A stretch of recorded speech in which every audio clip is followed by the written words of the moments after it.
In this lesson, we'll be graphing by plotting points. Our objectives will be to graph a linear equation by plotting points, to graph an absolute value equation by plotting points, and to graph a parabola by plotting points. Let's begin with our linear equation. First of all, I want you to notice that this is a linear equation, and I recognize that because y is equal to 3x minus 5 is written in the form y is equal to mx plus b, where m is 3 and b is a negative 5. To graph by plotting points, we'll build a t-chart, and we'll pick three values that we will plug in for x. This time I've chosen 0, 1, and 2. So let's begin by plugging those in. First of all, we'll let x equal 0. When we plug that 0 in to our linear equation, we get y is equal to 3 times 0 minus 5. When we continue solving, we get 0 minus 5, so y is equal to a negative 5. Let's add that to our chart, and we'll use it in a minute. Next, we want to let x equal 1. This is the second number that we chose in our chart. We picked this 1. Now we need to plug it into our linear equation. So y is equal to 3 times 1 minus 5. That gives us 3 minus 5, or a negative 2, which needs to go into our chart.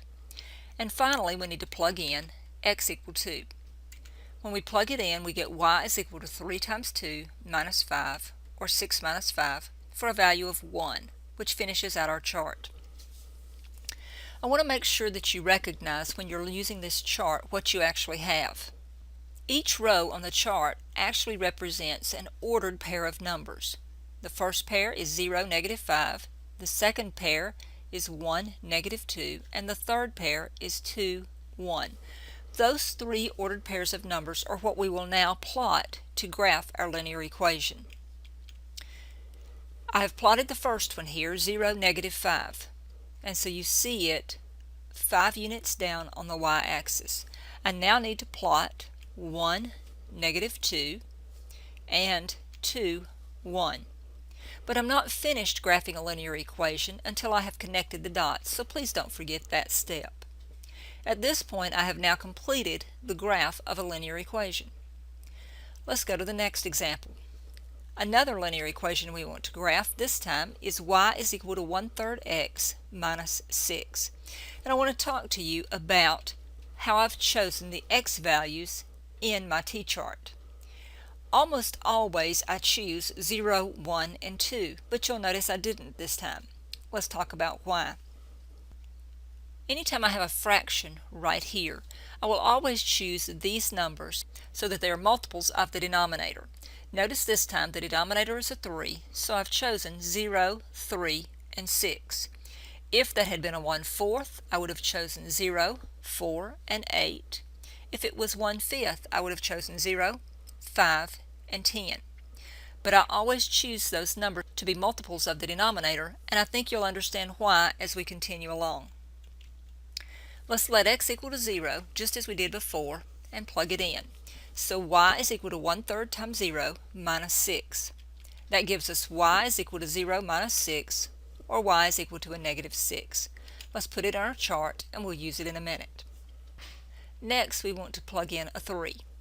So we let x equal 3, and we see that y is equal to 1/3 times 3 minus 6. And here's the reason we picked those multiples. When you multiply 1/3 times 3, you get a whole number, not a fraction. So we get 1 minus 6 for a y value of negative 5. Let's put it in our chart and continue on. We now want to do x equal to 6. When we plug it in, once again, because we chose multiples of 3, we will get y is equal to 2 minus 6, and we won't have to deal with fractions anymore in this problem. So y is equal to 2 minus 6 will simplify into y is equal to a negative 4. Let's put it in our chart. What we want to do now is we want to graph these values. Remember, each row represents an ordered pair of numbers. So let's graph these numbers. The first one is 0, negative 6. So when x is 0, y is equal to a negative 6, and there it is. Next, we want to graph when x is equal to 3, y is equal to a negative 5. So when x is equal to 3, y is equal to negative 5. It's right about there. And then when x is equal to 6, y is equal to a negative 4, and that would be right about here. Our next task is simply to connect the dots, don't forget, because we're not finished graphing until we've done that. It's not a perfectly straight line. Hopefully yours on your paper are a little bit better, but drawing on a screen can be a little difficult. So there's my attempt at drawing the graph of y is equal to 1/3 x minus 6. I want to remind you one more time, I almost always choose 0, 1, and 2 on linear equations. The exception to that rule is when I'm dealing with a fraction. Now let's look at graphing by plotting points, and we want to graph the absolute value of x. Once again we'll build a t-chart, but this time we'll build it with 5 rows instead of just 3, and I'll pick those x values for you. Our task is now the same. We must plug in each of those and evaluate this equation. When I plug in x is equal to a -2, I get the absolute value of -2 is 2, and it needs to go into my chart. I then plug in x is equal to -1, and I get the absolute value of that is 1, and I put it in my chart. When I plug in x is equal to 0, I get 0, and it goes in my chart. When I plug in a 1, I get 1, and it goes into my chart. And when I plug in 2, I get 2, and once again it goes into my chart. Now we need to plot those points. Let's begin by plotting -2, 2, and remember that's just an ordered pair of numbers. So there it is. I next need to plot -1, 1, 0, 0, which is the origin, 1, 1, and 2, 2. I now see 5 of the points that are a part of this graph, but I'm not completely done until I have actually drawn the lines. Notice that the absolute value graph will look like a V. Let's continue now by plotting points for a quadratic equation. Y is equal to x squared plus 3. Our steps are almost identical. We still build a t-chart, and I'm still choosing the same x's to plug in. We need to evaluate each of them, so let's let x equal -2, and we plug it in. That gives us 4 plus 3, which is 7. Into my chart it goes, and let's do the next one. I plug in a -1. That gives me 1 plus 3, which is 4, and into my chart that goes. Let's now plug in a 0, and I get out a 3.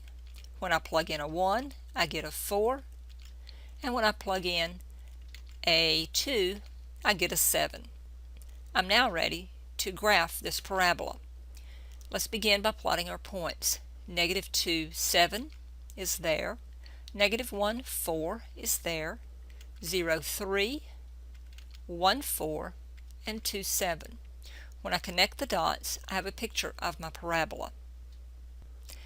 That completes our lecture on plotting points, so I'd like to leave you with this thought from Martin Luther King Jr. Faith is taking the first step, even when you don't see the whole staircase. Keep stepping, and I'll see you again soon.